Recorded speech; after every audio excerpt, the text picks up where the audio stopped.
मोदी जी को सत श्री अकाल। मोदी जी को जय श्री राम। मोदी जी को जय श्री राम। मोदी जी को सत श्री अकाल। मोदी जी को सत श्री अकाल।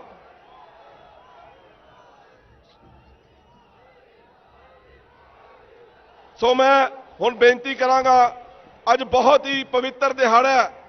साडे सतगुरु श्री रविदास महाराज जी का 645वां गुरपुरब है और इस शुभ दिहाड़े के उपर जो सानू गुरु महाराज जी ने संदेश दिता, ऐसा चाहूं राज में जहां मिले सबको अन्न, छोट बड़े सब सम से रविदास रहे प्रसन्न। सो गुरु साहब ने जिहड़ा संदेश दिता सी, उस संदेश के उपर साडे देश के मानयोग प्रधानमंत्री श्री नरेंद्र मोदी जी हूबहू काम कर रहे हैं। जिस ढंग नाल कोरोना काल के अंदर 80 करोड़ भारतवासियों को कोरोना काल दे विच मुफ्त अनाज दिता, मैं समझदा है कि सतगुरु महाराज गुरु रविदास जी के इस प्रकाश पुरब के उपर उन्होंने पुष्पांजलि करके गुरु साहब का आशीर्वाद प्राप्त किया। गुरु साहब साडे पंजाब की धरती ते चरण छो धरती ते और पठानकोट ते पुजन ते मैं मोदी जी का बहुत बहुत स्वागत करदा। हुण मैं बेनती करांगा साडे सूबे के प्रधान श्री अश्विनी शर्मा जी नूं ते उन्हां दे नाल सुजानपुर तो MLA दिनेश बब्बू जी नूं कि वो शॉल ते तलवार दे करके मानयोग श्री नरेंद्र मोदी जी का स्वागत करनगे।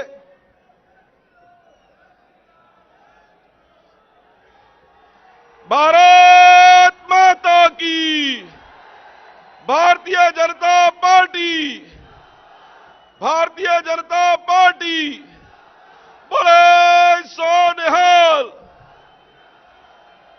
नवा पंजाब, नवा पंजाब। अज साडे वास्ते एक बड़े गर्व की गल है कि साडे देश के प्रधानमंत्री मानयोग श्री नरेंद्र मोदी जी ने एक नवा संकल्प लेता है। वो संकल्प है नवा पंजाब बनाने का। सो साथियों, मैं दस के हटिया सी कि जिन्ने भी संकल्प भारतीय जनता पार्टी ने और मोदी साहब ने लेते हैं, सब पूर्ण किए हैं। सो मैं हुण बेनती करांगा साडे सूबे के जुझारू प्रधान श्रीमान अश्विनी शर्मा जी नूं कि वो मंच से आकर के श्रीमान मोदी जी का स्वागत करेंगे। श्रीमान अश्विनी शर्मा जी। भारत माता की, भारत माता की। नरेंद्र मोदी जिंदाबाद, नरेंद्र मोदी जिंदाबाद। मंच से विराजमान भारत ही नहीं, दुनिया के सब तो बड़े नेता अज पठानकोट की इस धरती ते पधारे ने। मैं आप सब वालों जी आया आखदा, राम राम कहना, सत श्री अकाल बोलदा और आप सब इस पार्लीमेंट हलके दे अज दे इस जलसे च देश के प्रधानमंत्री जी नूं सुनन आए साथियों नूं कहांगा कि जोरदार ताड़ियां दे नाल स्वागत करन। देश दे प्रधानमंत्री नरेंद्र भाई मोदी जी का आप सब वालों स्वागत करते हुए मैनू बड़ा मान ते खुशी हो रही है। देश के प्रधानमंत्री जी का पंजाब नाल, पंजाबियां नाल, पंजाब की जनता दे नाल एक गहरा रिश्ता है। आज जो पठानकोट जिहड़ा कि JNK हिमाचल का गेटवे है और पाकिस्तान की सीमा भी इस जिले के नाल लगती है और इस ਪਠਾਨਕੋਟ ਤੋਂ ਭਲੀ ਭਾਂति ਉਹ परिचित ਨੇ। ਉਹਨਾਂ ਨੇ ਆਪਣਾ ਸੰਗਠਨ ਦਾ ਜੀਵਨ ਪੰਜਾਬ ਦੇ ਹਰ ਕੋਨੇ ਦੇ ਅੰਦਰ ਹਰ ਪੰਜਾਬੀ ਨੂੰ ਔਰ ਪੰਜਾਬ ਦੇ ਸੁਭਾਅ ਨੂੰ ਪੰਜਾਬ ਦੇ ਲੋਕਾਂ ਦੇ ਨੂੰ ਜਾਣਦੇ ਨੇ। ਮੈਨੂੰ ਬੜੀ ਖੁਸ਼ੀ ਹੈ ਕਿ ਅੱਜ ਉਹਨਾਂ ਦਾ ਆਗਮਨ ਪਠਾਨਕੋਟ ਦੀ ਇਸ ਧਰਤੀ ਤੇ ਹੋਇਆ ਹੈ, ਜਿਹੜੀ ਕਿ ਰਾਵੀ ਦੇ ਕਿਨਾਰੇ ਦੇ ਉੱਤੇ बसी हुई है। मैं आप जी और उन्होंने विचार ज्यादा नहीं रहना, लेकिन भारतीय जनता पार्टी ने जेड़ा संकल्प पंजाब के अंदर लिया है कि असी एक नवा पंजाब का सिरजन करांगे, ये ठाठा मारदा अज समुद्र इस गल का प्रतीक है कि हर पंजाबी भारतीय जनता पार्टी दे नाल है। भारतीय जनता पार्टी ने पंजाब की जनता दे नाल ये वचन किया कि नवा पंजाब एक ऐसे पंजाब का सिरजन करांगे जिदे अंदर भ्रष्टाचार नहीं होएगा, ऐसा पंजाब जड़ा नशे तो मुक्त होएगा, ऐसा पंजाब जड़ा सुरक्षित होएगा, ऐसा पंजाब जिस किसान सुसाइड नहीं करेगा, ऐसा पंजाब जिस रोजगार का सिरजन होएगा, ऐसा पंजाब जड़ा खुशहाल होएगा, हसदा होएगा, खेलदा होएगा और भंगड़े पांदा होया गिद्धे वाला पंजाब भारतीय जनता पार्टी समूचे पंजाबियों को लैके उहदा सिरजन करेगी। मैं देश दे नहीं दुनिया दे सब तो वड्डे नेता भारत माता दे सपूत जिन्हां ने भारत का नाम देश ही नहीं दुनिया के अंदर उच्चा किया और जन कल्याण दी ऐसी नीतियां बनाइया जिदे करके देश ही नहीं दुनिया उन्होंने गौरव करता है।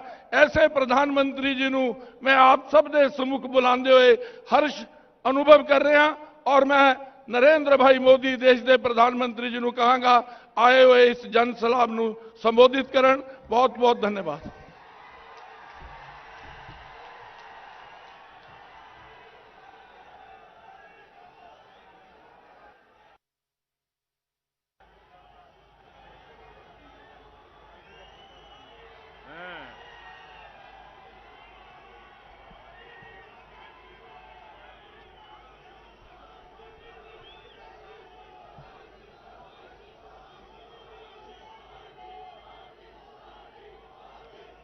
जय श्री राम, जय जय श्री राम। जो बोले सो निहाल। वाहेगुरु जी का खालसा,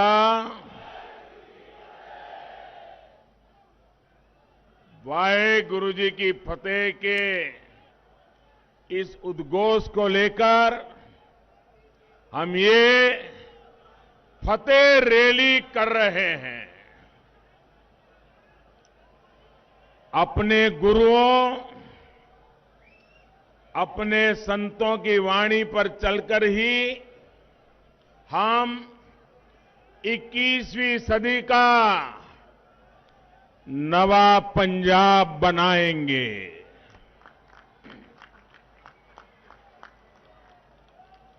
और जब मैं नवा पंजाब कह रहा हूं मतलब हंसदा पंजाब, वसदा पंजाब, नचदा पंजाब, चढ़दा पंजाब, यही हमारा संकल्प है। मुझे विश्वास है आपका ये जोश, ये हौसला 20 तारीख को नवा पंजाब के लिए बीजेपी और एनडीए की जीत सुनिश्चित कर देगा।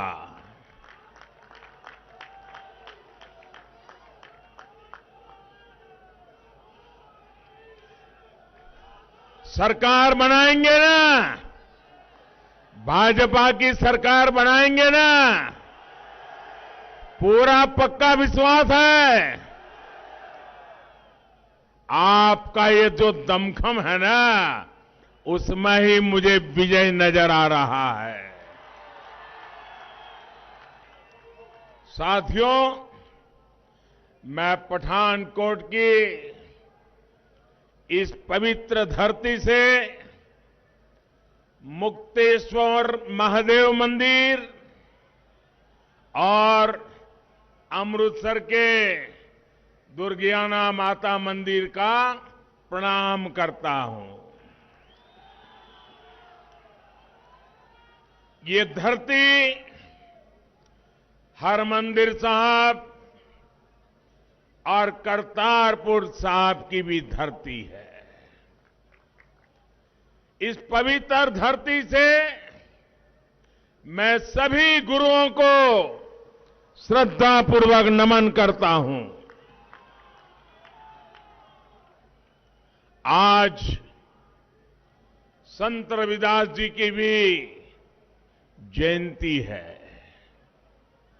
यहां आने से पहले मैं दिल्ली में गुरु रविदास विश्राम धाम मंदिर जाकर आया हूं, आशीर्वाद लेकर के आया हूं।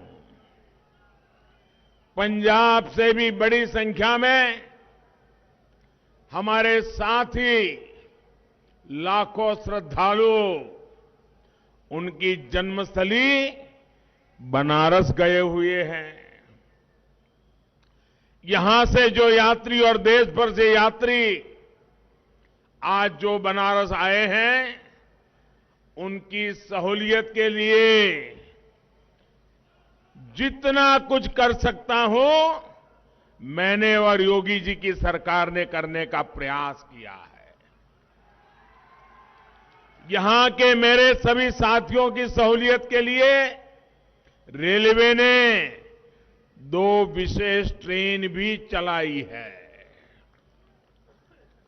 और बनारस के सांसद के नाते ये मेरी जिम्मेवारी बनती है कि जब आप मेरे मेहमान बने हो तो मुझसे हो सके उतना श्रद्धालुओं की सेवा करो, बनारस में उनको कोई तकलीफ न हो, उनकी जरूरी सुविधाएं मिले। ये मेरा सौभाग्य है कि काशी में संत रविदास मंदिर परिसर में हमने बहुत बड़ा भव्य लंगर हॉल श्रद्धालुओं को अर्पित किया। मैं आप सभी को और बनारस गए श्रद्धालुओं को भी संत रविदास जयंती की अनेक अनेक शुभकामनाएं देता हूं। मेरा ऐसा सौभाग्य है कि जब यहां मंच पर आ रहा था तो मुझे वाल्मीकि समाज के सभी प्रमुख लोगों ने पवित्र माला पहना करके मुझे आशीर्वाद दिए। मैं वाल्मीकि समाज के भी सभी संतों का हृदय से प्रणाम करता हूं। आज मेरा ये भी सौभाग्य रहा कि कबीर परंपरा के अनुयायी भी आज यहां आकर के मुझे आशीर्वाद दे रहे थे। ये भी मेरा बड़ा सौभाग्य है। और मंच पर आते ही संत शिरोमणि पूज्य रविदास जी के चरणों में यहां भी मुझे माथा टेकने का मौका मिल गया। साथियों, संत रविदास जी का एक दोहा है और ध्यान से सुनिए, और जब ध्यान से सुनोगे तो आपका भी पक्का विश्वास हो जाएगा कि मोदी की सरकार वही कर रही है जो संत रविदास जी कह के गए हैं।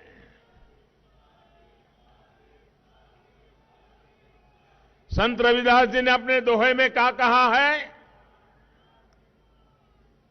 और उन्होंने ऐसा चाहूं, संत रविदास जी ने कहा है, ऐसा चाहूं राज में, ऐसा चाहूं राज में, मिले सबन को अन्न, छोट बड़ो सब सम बसे, छोट बड़ो सब संब से रविदास रहे प्रसन्न। संत शिरोमणि पूज्य रविदास जी ने क्या कहा था? उन्होंने कहा था, मैं एक ऐसा राजा चाहता हूं।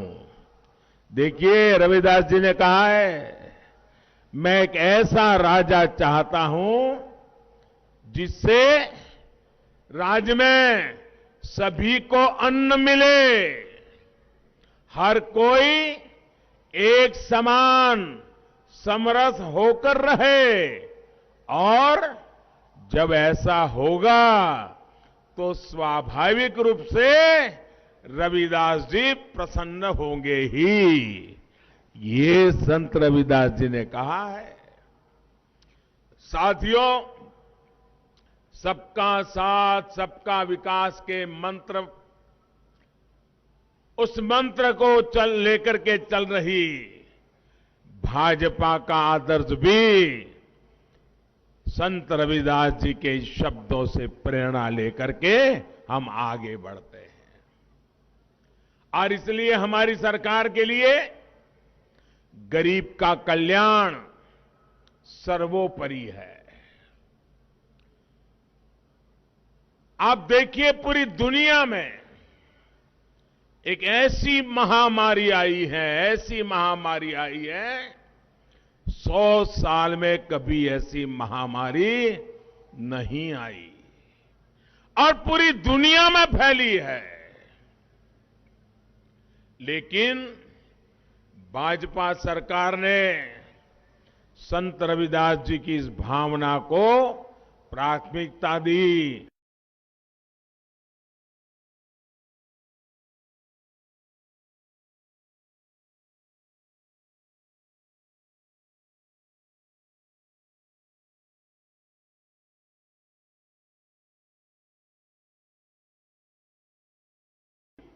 मिले सबको अन्न, दुनिया के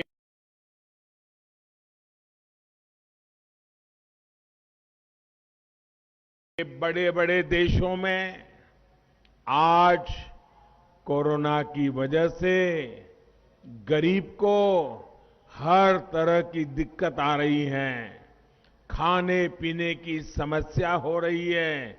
लेकिन इतने बड़े संकट में, 100 साल की सबसे बड़ी महामारी में, इस काल में भारत करोड़ों देशवासियों को मुफ्त में राशन उपलब्ध करा रहा है।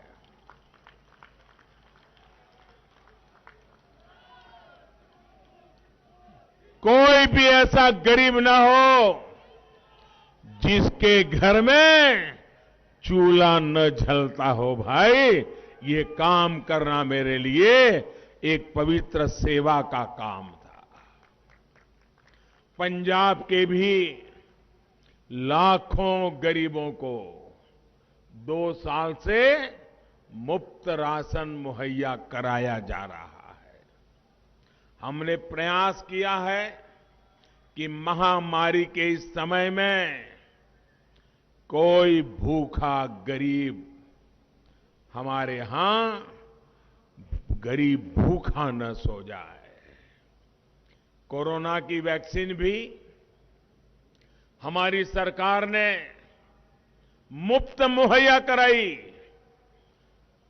गांव-गांव जाकर के मेरे देशवासियों का जीवन बचाने के लिए रात दिन काम किया और दुनिया में जो नहीं कर पाए वो काम हिंदुस्तान ने करके दिखाया। करीब करीब 95% से ज्यादा लोगों को पहला डोज तो लग ही चुका है और दूसरा डोज भी करीब करीब सबको लगने की दिशा में तेज गति से काम हो रहा है। और वैक्सीन की वजह से लोगों को कोरोना से लड़ने के लिए बहुत बड़ा सुरक्षा कवच मिला है। भाइयों बहनों, आप सबने वैक्सीन लगवाई है ना? मुझे बताइए, वैक्सीन लगवाई है ना? आपको एक नए पैसे का खर्चा हुआ है क्या? आपको कोई दिक्कत हुई है क्या? मुझे बताइए, ऐसे संकट के समय ये पवित्र काम मुझे करना चाहिए था कि नहीं करना चाहिए था? देशवासियों को वैक्सीन लगनी चाहिए थी कि नहीं लगनी चाहिए थी? भाइयों बहनों, इसी वैक्सीन की वजह से अब पंजाब में भी स्थितियां थोड़ी बहुत सामान्य होने के कारण आर्थिक गतिविधियों ने भी अपना जोर पकड़ना शुरू कर दिया है। साथियों, पठानकोट में मैं अभी देख रहा था, कई परिवारों से मैं हाथ उठा करके सबको नमस्ते कर रहा था। सारे पुराने लोगों के चेहरे आज मेरे सामने थे। एक साधारण कार्यकर्ता के रूप में कभी टू व्हीलर पर आता था, कभी रेल के डिब्बे से यात्रा करके पहुंचता था और आपके पठानकोट आता था। कभी जम्मू से दिल्ली जाता था तो रात को ट्रेन स्टेशन पे ये पठानकोट के अनेक परिवार मेरे लिए खाना लेकर के आते थे, मुझे टिफिन का डब्बा पहुंचाते थे। ऐसा जीवन का महत्वपूर्ण समय मैंने आप लोगों के बीच में बताया है। यहां की माताएं बहनें अपने बच्चों को कहती हैं, जहां लगेगी रज तो बढ़ेगा गज। याद है ना? इस हमारे माझा इलाके में हम सुनते हैं। यानी जैसे जैसे शरीर को मिट्टी लगेगी, कद भी बढ़ेगा। माझा की इस मिट्टी ने मुझे मां जैसा प्यार दिया है, मां जैसा स्नेह दिया है। लेकिन जिस तरह से मुझे और भाजपा को जरा सुनना पड़ेगा, आज आपके घर में आया हूं, बताऊं ना? कोई कड़वी बात बताऊंगा तो बुरा नहीं लगेगा ना? ऐसा नहीं, जोर से बताइए। थोड़ा कड़वी बात बताऊं तो बुरा नहीं लगेगा ना? पक्का नहीं लगेगा ना? तो बता दो, बता दो। अब देखिए, आपके बीच में मैं इतने साल रहा, आपकी रोटी खा करके मैं बढ़ा, लेकिन जिस तरह से मुझे और भाजपा को हिंदुस्तान के अनेक राज्यों में सेवा करने का अवसर मिला, वैसा अवसर मुझे पंजाब की सेवा करने का नहीं मिला है।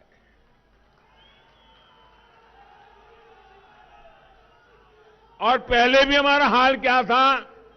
पहले हम यहां भी एक छोटे पार्टनर के रूप में, छोटे दल के रूप में सरकार के साथ एक हाशिए में किनारे पर साथ साथ चला करते थे।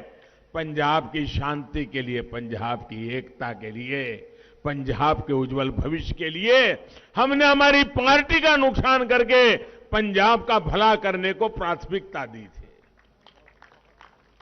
लेकिन आज मैं आपसे मांगने आया हूं, मुझे 5 साल आपकी सेवा करने का मौका दीजिए।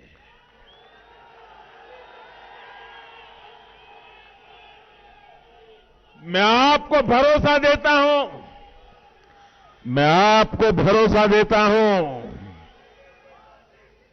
किसानी, व्यापार, इंडस्ट्री नो लाहेबंद बनाया जाएगा। गरीबां ते मजदूरां नू उन्हां दे एक दिते जाणगे। पंजाब नू महफूज ते चढ़दी कलावा बीच रखावे।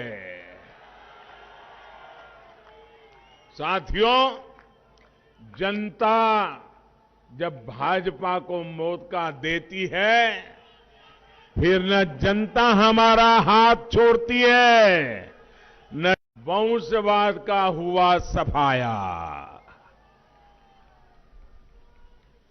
जहां शांति और सुरक्षा आई, वहां तुष्टीकरण और भ्रष्टाचार की विदाई। यही विदाई इस बार पंजाब में देनी है। भाजपा के विकास, पंजाब के विकास के साथ नवा पंजाब के लिए मेहनत करने में कोई कसर भारतीय जनता पार्टी नहीं छोड़ेगी, ये मैं आपसे वायदा करने आया हूं।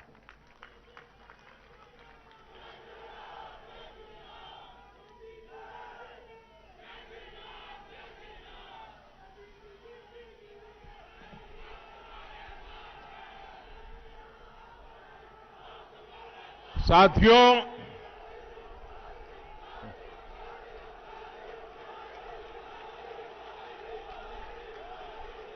आपका प्यार मेरे सर आंखों पर, दोस्तों, आपका प्यार मेरे सर आंखों पर।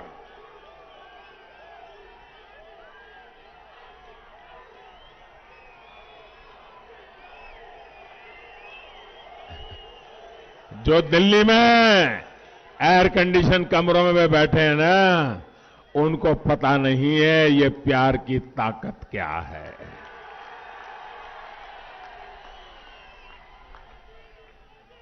पठानकोट और मांझा की ये धरती वीरों की धरती है, वीरों की धरती है।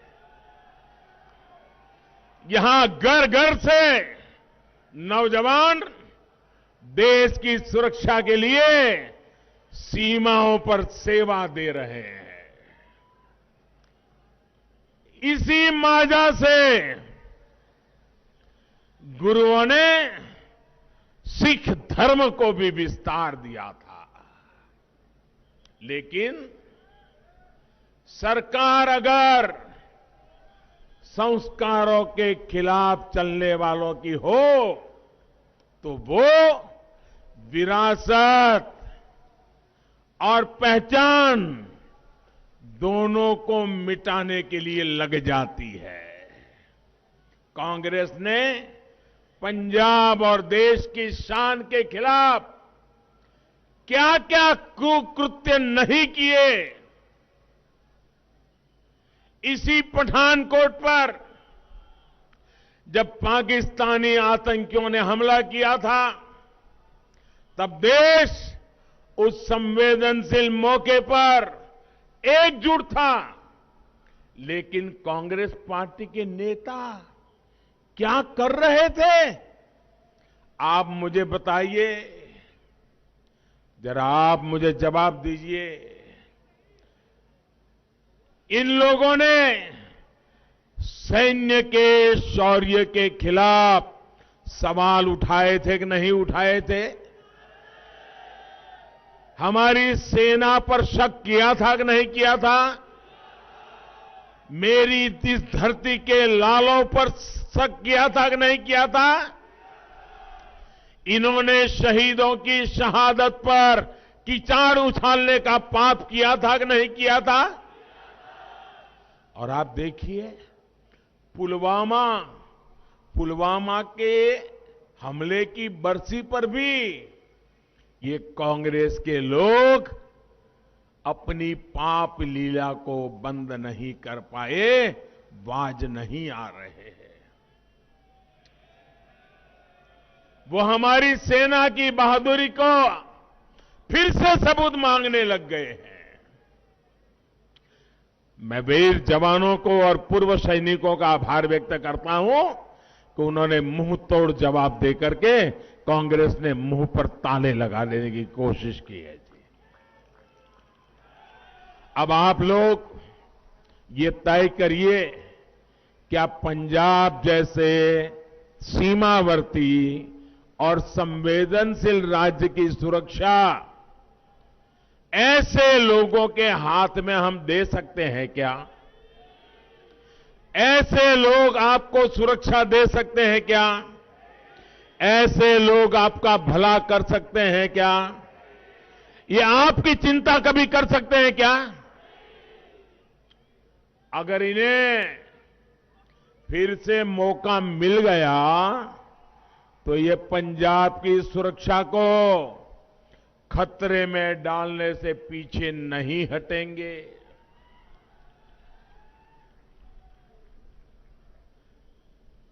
पहले कभी कांग्रेस में कैप्टन साहब जैसे लीडर थे, उनको इस गलत रास्ते पर जाने से रोकते थे, अब तो वो भी वहां नहीं है।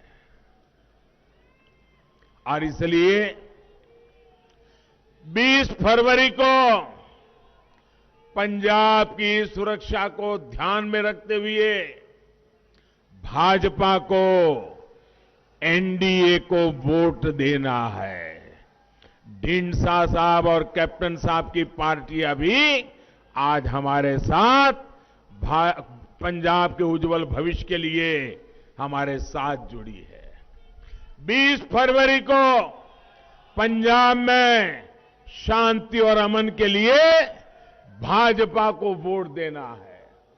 20 फरवरी को पंजाब के विकास के लिए भाजपा को वोट देना है। साथियों, देश की सुरक्षा को मजबूत करने के लिए हमारी सरकार सेनाओं का लगातार आधुनिकीकरण कर रही है। जब सैनिक के पास आधुनिक साजो सामान होता है तो उसकी अपनी सुरक्षा भी बढ़ती है। भाजपा सरकार सेना में महिलाओं को नए अवसर दे रही है। अब हमारी बहन बेटियां भी सेना में देश की रक्षा करने के लिए कंधे से कंधा मिलाकर के खड़ी रहे, इसका प्रबंध हमने किया है। और ये तो वीरों की भूमि है। देखते ही देखते यहां की बेटियां मेरे देश की रक्षा करने में भी आगे होगी, ये मेरा विश्वास है। परमानेंट कमीशन देना हो, इतना ही नहीं, हमने एक बहुत बड़ा महत्वपूर्ण निर्णय किया है। एक हमने निर्णय किया है, देश में नई सैकड़ों सैनिक स्कूल खोलेंगे हम। सैकड़ों नई सैनिक स्कूल खोलेंगे। इतना ही नहीं, उन सैनिक स्कूलों में बेटियों को भी एडमिशन दिया जाएगा। उनके लिए भी सैनिक स्कूल के दरवाजे खोल दिए जाएंगे। भाइयों, मुझे बताइए, मेरी बहन बेटियों को अपनी वीरता दिखाने का अवसर मिलेगा कि नहीं मिलेगा? उनका सामर्थ्य दिखाने का अवसर मिलेगा कि नहीं मिलेगा? ऐसे कई कदम हमारी सरकार ने उठाए हैं। सीमावर्ती इलाकों में हमने जो सीमावर्ती स्कूलें हैं और जो अच्छी स्कूलें हैं, वहां पर स्कूलों में एनसीसी का विस्तार करने का निर्णय किया है। देश में हजारों नई स्कूलें, अब एनसीसी का केंद्र वहां भी उपलब्ध हो जाएगा, ताकि सीमा पर देशभक्ति का जो ज्वार है, उनको देश के लिए कुछ करने का अवसर मिलेगा। और भाइयों बहनों, इस बजट में आपने देखा होगा, आप तो सीमा के बिल्कुल पास में है। इस बजट में हमने बड़ा महत्वपूर्ण निर्णय किया है और इसका बहुत लाभ मेरे पंजाब के गांवों को मिलने वाला है। हमने बजट में, और ये खोखले वादे नहीं है, बड़ी बड़ी बातें नहीं है, बजट में प्रावधान कर दिया गया है। क्या? सीमावर्ती गांवों में एक वाइब्रेंट विलेज योजना लागू की जाएगी और जो हमारे सीमा के गांव हैं, उनको विशेष सुविधाएं दी जाएगी। वहां पर इंफ्रास्ट्रक्चर बनाया जाएगा, वहां स्किल डेवलपमेंट के लिए काम होगा, वहां टूरिज्म डेवलप किया जाएगा, वहां पर उद्योगों को काम दिया जाएगा। एक नया पूरा सीमा क्षेत्र को बल देने का काम हम करने वाले हैं। साथियों, हम पंजाब को पंजाबियत की नजर से देखते हैं। हमारे लिए पंजाबियत ये सबसे प्रमुख है। ये जो हमारे विरोधी लोग हैं ना, वो सिर्फ और सिर्फ पंजाब को सियासत के चश्मे से देखते हैं। हम पंजाबियत को गहराई से देखते हैं भाइयों। और इसलिए हमें करतारपुर साहिब कॉरिडोर के विकास का सौभाग्य मिला। मैं आज कांग्रेस सरकार के सामने कुछ गंभीर सवाल पूछना चाहता हूं और मैं पूरे पंजाब को गुरुओं के आशीर्वाद लेकर के जीने वाले हर पंजाबी को मैं कहना चाहता हूं, मैं जो सवाल पूछ रहा हूं वो सवाल आप भी पूछिए।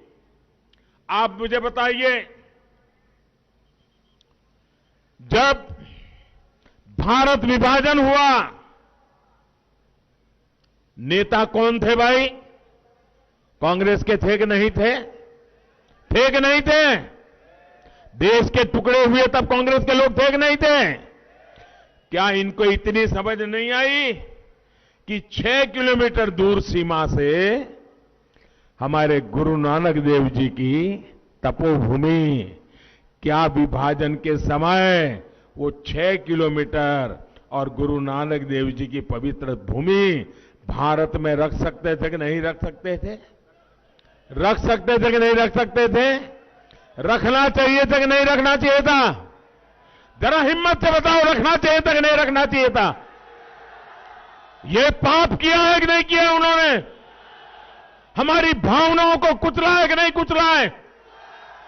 दूसरी घटना, 65 की लड़ाई हुई, भारत की सेना लाहौर में झंडा फरकाने की ताकत के साथ आगे बढ़ रही थी। बढ़ रही थी कि नहीं बढ़ रही थी? बढ़ रही थी कि नहीं बढ़ रही थी? अगर 65 की लड़ाई में थोड़ा 2 कदम आगे जाते तो गुरु नानक देव जी की तपोभूमि हमारे पास होती कि नहीं होती? होती कि नहीं होती? वो पहला मौका चूक गए विभाजन के समय, दूसरा मौका चूक गए 65 की लड़ाई में, और फिर बांग्लादेश की लड़ाई हुई। बांग्लादेश की लड़ाई हुई, 90,000 पाकिस्तान के सैनिकों ने हिंदुस्तान की सेना के सामने घुटने टेक दिए। 90,000 सैनिक हमारी कैद में थे, हिंदुस्तान की कैद में थे। अगर दिल्ली में बैठी हुई सरकार में दम होता तो उनको कह देते कि 90,000 सैनिक तुम्हें तब मिलेंगे जब हमें हमारे गुरु नानक देव की तपोभूमि वापस मिलेगी। ये काम उनको करना चाहिए था कि नहीं करना चाहिए था? 3 बार मौके मिले, उन्होंने गवा दिए। 3 बार मौके मिले, गवा दिए। भाइयों बहनों, मैंने आज लड़ाई तो थी नहीं, कूटनीतिक ताकत से कॉरिडोर बनाया और कल तक जो दूरबीन से गुरु महाराज की तपोभूमि के दर्शन करते थे, आज मेरे श्रद्धालु वहां जाकर के दर्शन कर करके आ जाते हैं। भाइयों, मुझे बताइए, ऐसे शासकों के लिए सवाल बनता है कि नहीं बनता है? ऐसे लोगों पे कोई भरोसा कर सकते हैं क्या? भाइयों बहनों, हम तो एक समर्पित लोग, हमें विरासत के भी गर्व है और विकास की जिम्मेवारी भी हमारे सामने है। हम गुरुओं के प्रकाश पर्व को पूरी आस्था से सिर्फ हिंदुस्तान में नहीं, पूरी दुनिया में मनाते हैं और भारत की इस महान विरासत की दुनिया के लोगों को पहचान करवाते हैं। लेकिन इन लोगों का इतिहास क्या है? इन लोगों के नाम पर दरबार साहब का अपमान, हिंसा और खून खराबे का कलंक दर्ज है। हम सिख दंगों के आरोपियों को सजा दिलवाते हैं, ये उन्हें अपनी पार्टी में बड़े बड़े ओहदे देते हैं।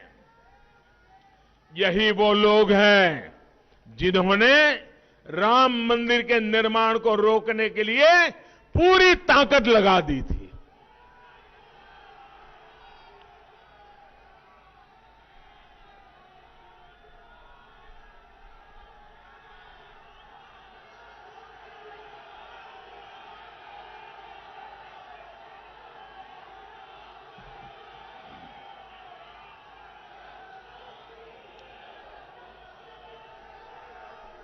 काशी विश्वनाथ धाम बना तो उस पुण्य काम भी, उसका भी ये लोग विरोध करते रहे।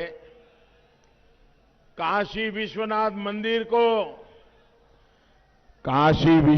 मंदिर को सदियों पहले माझा की धरती से विशेष रिश्ता रहा है। मंदिर के लिए सोना चढ़ाने का काम उस जमाने में महाराणा रणजीत सिंह जी ने ही किया था। भाइयों बहनों, हम अपनी इस विरासत को देश की एकता, अखंडता से जोड़कर देखते हैं। इससे पर्यटन भी बढ़ता है, युवाओं को रोजगार भी मिलता है, लेकिन उन्हें देश की आस्था और विरासत से ही उनका सुनते ही उनके कान लाल हो जाते हैं, चीड़ है उनको। पंजाब के लोगों ने दशकों तक ऐसे दलों को बर्दाश्त किया, अब उन्हें इस बार भाजपा को मौका देना है।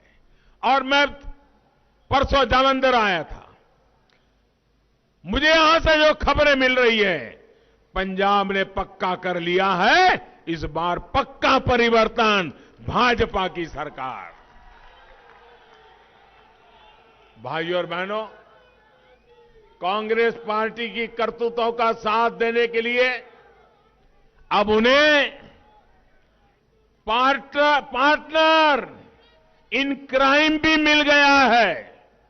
पार्टनर इन क्राइम भी मिल गया है। आप देखिए कितनी समानता है दोनों दलों में।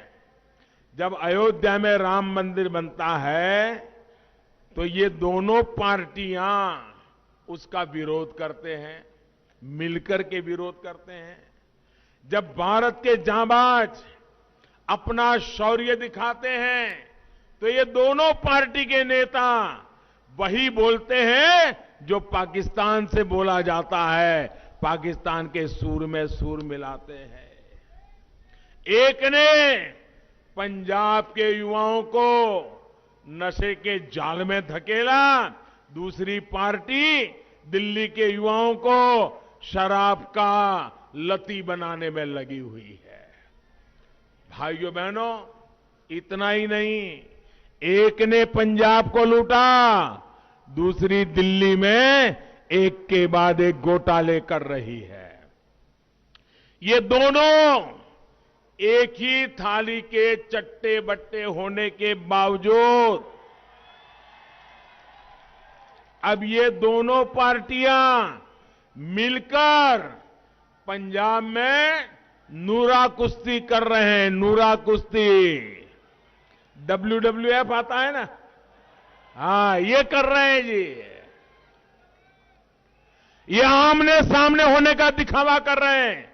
आप मुझे बताइए, दिल्ली में पहली बार आप पार्टी की जो सरकार बनी थी उसको पूर्ण बहुमत नहीं था, उसको पूर्ण बहुमत नहीं था। किस पार्टी ने उनको सरकार बनाने के समर्थन दिया था? किसके समर्थन से दिल्ली में वो पहली बार मुख्यमंत्री बने थे? तो एक ही चट्टे बट्टे के लोग है कि नहीं है? ये जेरोक्स कॉपी है कांग्रेस की, चाल चलन सब वही है। भाइयों बहनों, सच्चाई ये है, अगर कांग्रेस ओरिजिनल है तो ये दूसरी पार्टी उनकी फोटोकॉपी है। इन दिनों आपने ये भी देखा होगा, कांग्रेस के नेता प्रचार करने जाते हैं तो किसके विरुद्ध में बोलते हैं भाइयों? ये कांग्रेस के जितने नेता आए हैं, इनका भाषण किसके खिलाफ होता है? सिर्फ और सिर्फ मोदी के खिलाफ बोलते हैं, सिर्फ और सिर्फ भाजपा के खिलाफ बोलते हैं, क्योंकि उनको मालूम है आएगी तो भाजपा ही। ये हमला इसलिए मुझ पे कर रहे हैं, अगर हम जीतने वाले न होते तो इतने बड़े बड़े नेता आकर के घंटों घंटों तक हमें ही गालियां क्यों देते भाई? भाजपा को गालियां क्यों देते? जब ये जितनी गालियां देते हैं, इसका मतलब आप ज्यादा ताकतवर हो गए हो, आप ज्यादा ताकत से भाजपा के साथ खड़े हो। उन्हें बराबर पता है, इस बार पंजाब के लोगों ने पक्का मन बना लिया है, इस बार भाजपा जैसी अनुभवी पार्टी, देश हित में, पंजाब हित में काम करने वाली पार्टी को मौका देना है। और मेरा आपसे ये वायदा है, मेरा आपसे ये वायदा है, असी मजबूर नहीं, मजबूत पंजाब बनवाऊंगा। पंजाब नो मूड खुशहाल बनावांगे। साथियों, पंजाब ने हमेशा देश के विकास के लिए दिल्ली वाली सरकार के काम को देखा है। कभी पंजाब की, भाइयों बहनों, पहचान देश के सबसे खुशहाल सूबे के रूप में होती थी, लेकिन आज हालात कुछ और है। राज्य पर कर्ज बढ़ता जा रहा है, रोजगार के मौके हर दिन कम हो रहे हैं, युवाओं को पलायन करना पड़ रहा है, अलग अलग विभागों के कर्मचारियों को सड़कों पर उतर करके आंदोलन करने पड़ रहे हैं, अपनी छोटी छोटी मांगों को लिए उनको पुलिस के डंडे खाने पड़ रहे हैं। मांझा को तो खासकर विकास से, उद्योगों से वंचित रखा गया है। यहां केवल एक ही धंधा चल रहा है, खनन में लूट का धंधा। और अब जानते हैं कि आपके क्षेत्र को कौन लोग लूट रहे हैं।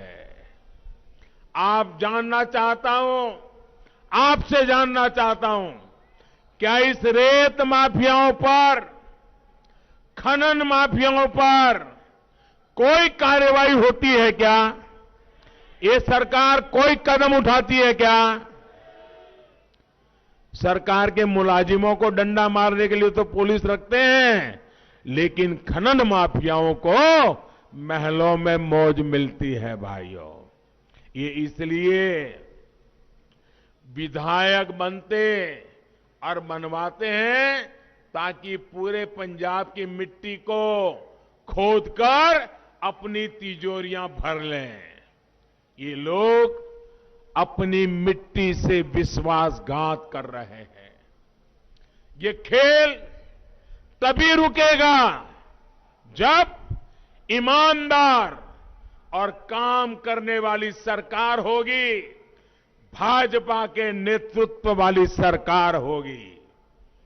मैं डंके की चोट पर कहता हूं,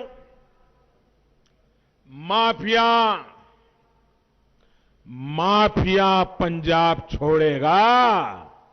और इसलिए मैं कहता हूं, माफिया पंजाब छड़ेगा, पंजाब का नौजवान नहीं। भाइयों बहनों, अभी पंजाब में डबल इंजन की सरकार तो नहीं है। अभी केवल केंद्र सरकार का इंजन काम कर रहा है। इन परिस्थितियों में भी हमने पंजाब में नए हाईवेज बनाए, एक्सप्रेसवेज बनाने की बात हो, यहां उद्योगों को बढ़ावा देने का पूरा प्रयास हो। दिल्ली कटरा एक्सप्रेसवे पंजाब होकर के गुजर रहा है। इससे पंजाब के विकास की गति को और गति मिलेगी, लोगों को सुविधा भी मिलेगी, नए उद्योगों के लिए पंजाब में रास्ते खुलेंगे। पंजाब में जो सामान बनता है उसकी सप्लाई बढ़ाने के लिए भी हम लुधियाना, पश्चिम बंगाल ईस्टर्न फ्रेट कॉरिडोर उसको भी बनवा रहे हैं भाइयों। एयरवेज के मामले में भी पंजाब पीछे न रहे, इसके लिए मोहाली में इंटरनेशनल एयरपोर्ट के साथ साथ में और एयरपोर्ट पर भी काम किया जा रहा है। पंजाब के हर नागरिक की सोच के लिए, उसकी सेवा के लिए, बीमारी में उसको दिल्ली तक दौड़ना न पड़े, इसलिए एम्स का काम आपकी आंखों के सामने है। पीजीआई सैटेलाइट सेंटर भी केंद्र सरकार ने दिया है। हम पंजाब में मैन्युफैक्चरिंग बढ़े, यहां के युवाओं को रोजगार मिले, इसके लिए भी काम कर रहे हैं। हमने पंजाब के किसानों के लिए कपूरथला, फजिल्का और लुधियाना में 3 फूड पार्क भी बनाए हैं। आज पंजाब के किसानों की फसल की एमएसपी पर रिकॉर्ड खरीदी हो रही है। जितना पैसा भाजपा सरकार ने सीधे पंजाब के किसानों के बैंक खातों में भेजा है, वो पहले कभी नहीं किसी ने भेजा नहीं है भाइयों। साथियों, हमारे पास पंजाब के विकास के लिए नवा पंजाब का एक विजन है। पठानकोट जैसे बॉर्डर इलाके के विकास के लिए बॉर्डर एरिया डेवलपमेंट अथॉरिटी का गठन होगा। पंजाब के विकास के लिए इंफ्रास्ट्रक्चर पर अभूतपूर्व खर्च होगा। ये हमारे लिए केवल घोषणाएं नहीं है, ये पंजाब के लिए हमारा दृढ़ संकल्प है और हम संकल्प को प्रकल्प में बदलते हैं और प्रकल्प को हम परिवर्तन लाने का एक साधन बना करके सिद्धि तक पहुंचने वाले लोग हैं। इसलिए इस 20 फरवरी को, अब दिन ज्यादा बाकी नहीं है, 20 फरवरी को बीजेपी को, एनडीए को मौका अवश्य दीजिएगा। इस बार पंजाब के सपनों को मौका दीजिए, नवा पंजाब को मौका दीजिए।